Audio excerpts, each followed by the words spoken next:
ಇನ್ನು ವೃಷಭ ರಾಶಿ. ವೃಷಭದಲ್ಲಿ ಗುರು ಸಂಚಾರವಿದ್ದು ಚಂದ್ರನ ಅನುಕೂಲವೂ ಇರತಕ್ಕಂತಹ ತಿಂಗಳು ಇದು. ಯಾಕಂದರೆ ವೃದ್ಧಿ ಚಂದ್ರ, ಆದಾಯ ಅಭಿವೃದ್ಧಿ, ವಿದ್ಯಾರ್ಥಿಗಳಿಗೆ, ಬೋಧಕರಿಗೆ, ಉಪನ್ಯಾಸ ಮಾಡ್ತಕ್ಕಂಥವರಿಗೆ, ಲೆಕ್ಚರರ್ಗಳಿಗೆ, ಯೂನಿವರ್ಸಿಟಿಯಲ್ಲಿ ಕೆಲಸ ಮಾಡ್ತಕ್ಕಂಥವರಿಗೆ ಇದೆಲ್ಲ ಬಹಳ ವಿಶೇಷವಾಗಿರ್ತಕ್ಕಂಥ ತಿಂಗಳಾಗಿರ್ತದೆ ಮೇ ಮಾಸ. ಎಷ್ಟೋ ಜನಕ್ಕೆ ಮದುವೆ ವಿಳಂಬ ಆಗಿರ್ತದೆ, ಅಥವಾ ಆಗುತ್ತೆ ಅಂತಂತ ಯಾವುದೇ ಒಂದು ಕ್ಲಾರಿಟಿ ಇರಲ್ಲ, ಅವರಿಗೆ ಕ್ಲಾರಿಟಿ ಬರೋದು.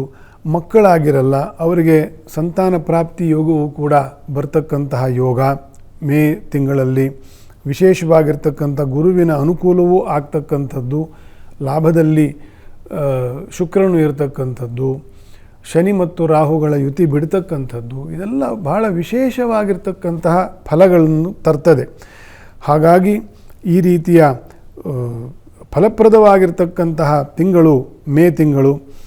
ನಿಮಗೆ ಸಮಸ್ಯೆ ಇರುವುದು ಈ ಕುಜನ ಅನುಕೂಲ ಇಲ್ಲ, ಬುಧನ ಅನುಕೂಲ ಇಲ್ಲ. ಸೊ ಅದು ಕೂಡ ತಿಂಗಳ ಅಂತ್ಯಕ್ಕೆ ಬರ್ತದೆ. ಸ್ವಲ್ಪ ಫೈನಾನ್ಷಿಯಲಿ ಬೆಟರ್ ಆಗ್ತಕ್ಕಂಥದ್ದು ಬುಧನು ಅನುಕೂಲ ಆದಾಗ. ಅದು ವ್ಯಯದಲ್ಲಿ ಇನ್ನು ಬಂದು ಈ ತಿಂಗಳು ಕಳೆದು ಮುಂದಿನ ತಿಂಗಳು ಬುಧನ ಅನುಕೂಲ ಬರಬೇಕು. ಅಲ್ಲಿವರೆಗೂ ಸ್ವಲ್ಪ ಫೈನಾನ್ಸ್ ಬಗ್ಗೆ ಒಂಚೂರು ಗಮನ ಇರಲಿ. ಖರ್ಚು ಎಷ್ಟು ಮಾಡಬೇಕು ಅಷ್ಟೇ ಮಾಡಿ, ಸ್ವಲ್ಪ ಹಿಡಿತ ಗ್ರಿಪ್ ಇರಬೇಕು ಖರ್ಚು ವೆಚ್ಚದಲ್ಲಿ, ಸರಿ ಆಗ್ತದೆ.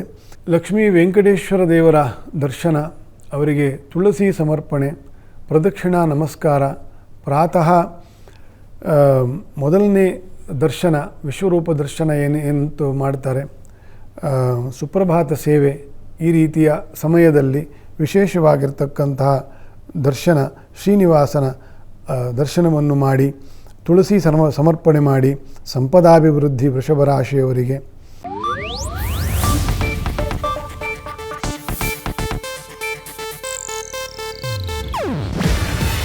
ಇದು ಏಷ್ಯಾನೆಟ್ ನ್ಯೂಸ್ ನೆಟ್ವರ್ಕ್ ಪ್ರಸ್ತುತಿ. ನೀವು ನೋಡ್ತಿದ್ದೀರಾ ಏಷ್ಯಾನೆಟ್ ಸುವರ್ಣ ನ್ಯೂಸ್.